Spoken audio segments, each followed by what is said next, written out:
Muy bien, buenos días. Vamos a continuar con la clase de filosofía, en este caso con el filósofo alemán Friedrich Nietzsche, que tiene grandes obras en su vida. Una de ellas es importante, lo que es el Anticristo, así habló Zaratustra. Y bien, vamos a recordar en lo que las doctrinas filosóficas que ustedes ya han visto y que han logrado discernir conforme a su pensamiento. En este caso, 1879, por problemas de salud, vive 10 años entre Suiza, Italia y Alemania.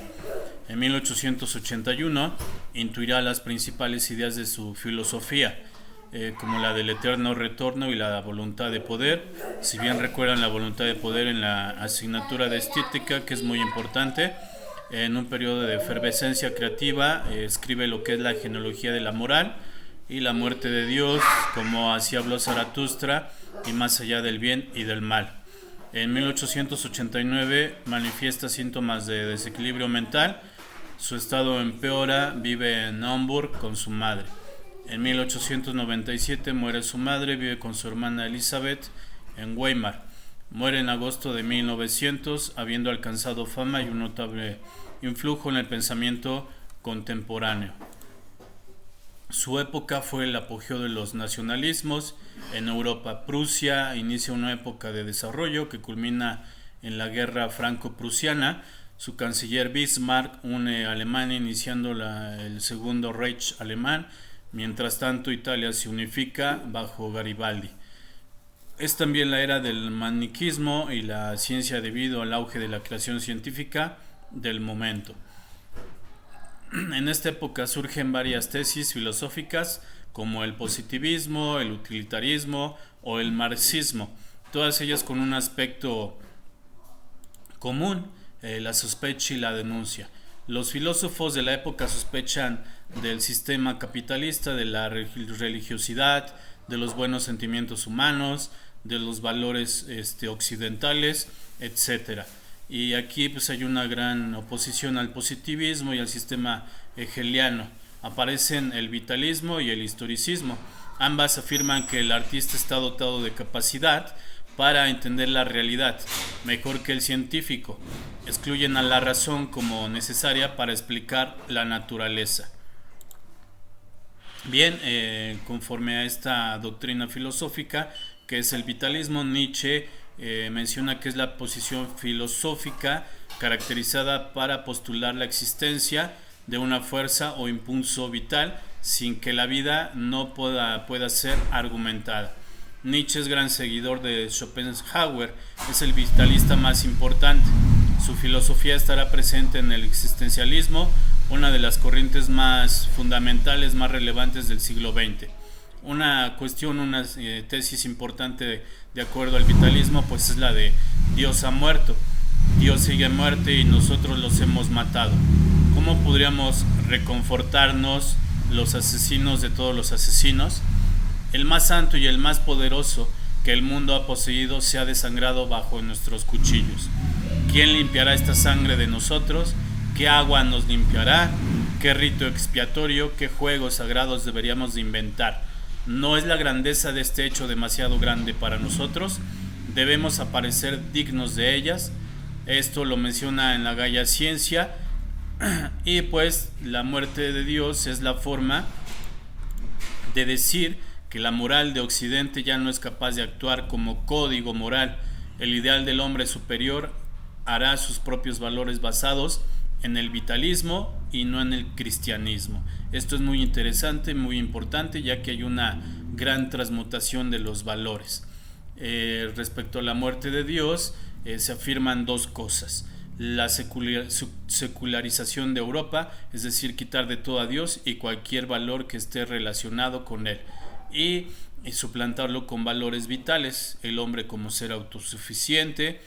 Si quito a Dios y sigo con los mismos valores cristianos, obtengo un ser mezquino sin Dios, pero con sus valores. Le llamó el último hombre.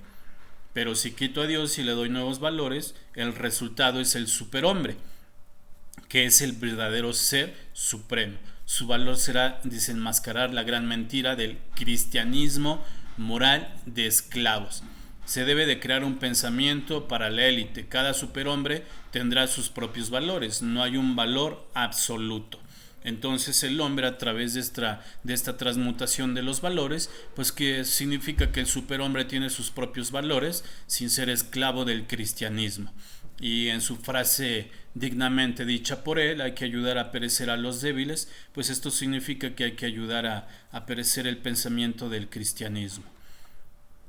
De alguna manera, pues Nietzsche es gran deudor de Occidente también.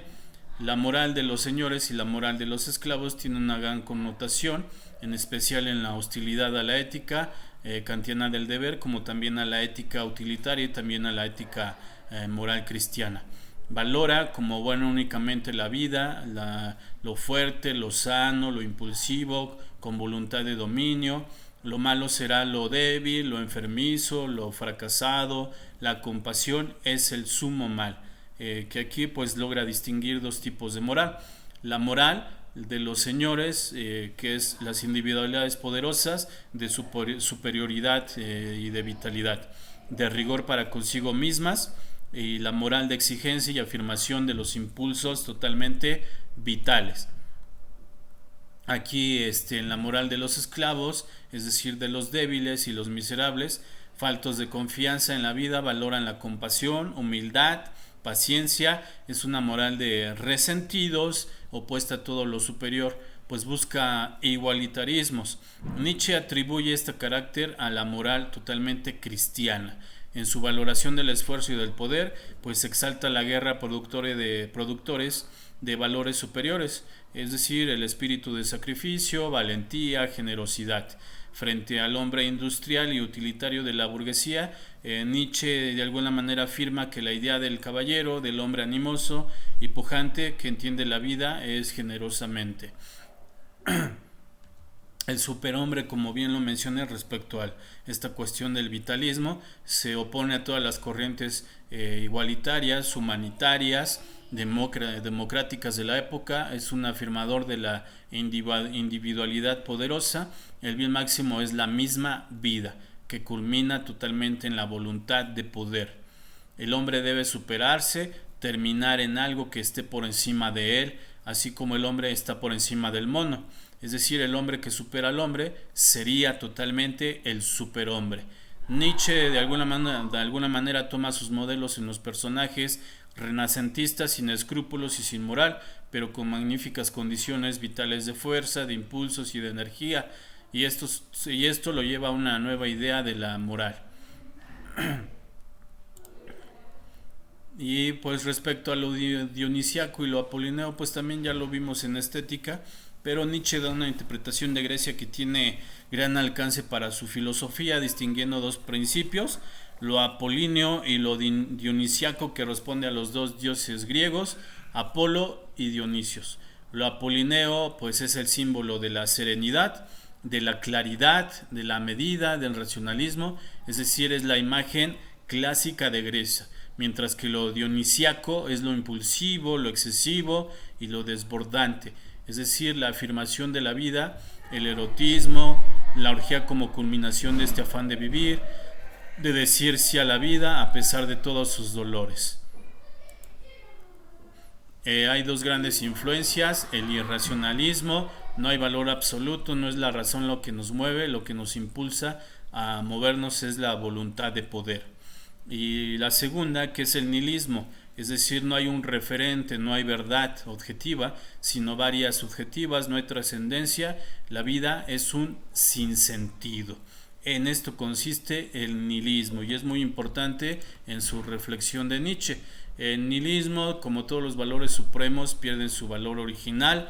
Nada tiene valor en sí mismo, todo es subjetivo, entonces todo carece de valor porque todo totalmente es lo mismo. A esto se refiere el nihilismo. Y el eterno retorno, pues es lo que ocurrió, volverá a ocurrir irremediablemente.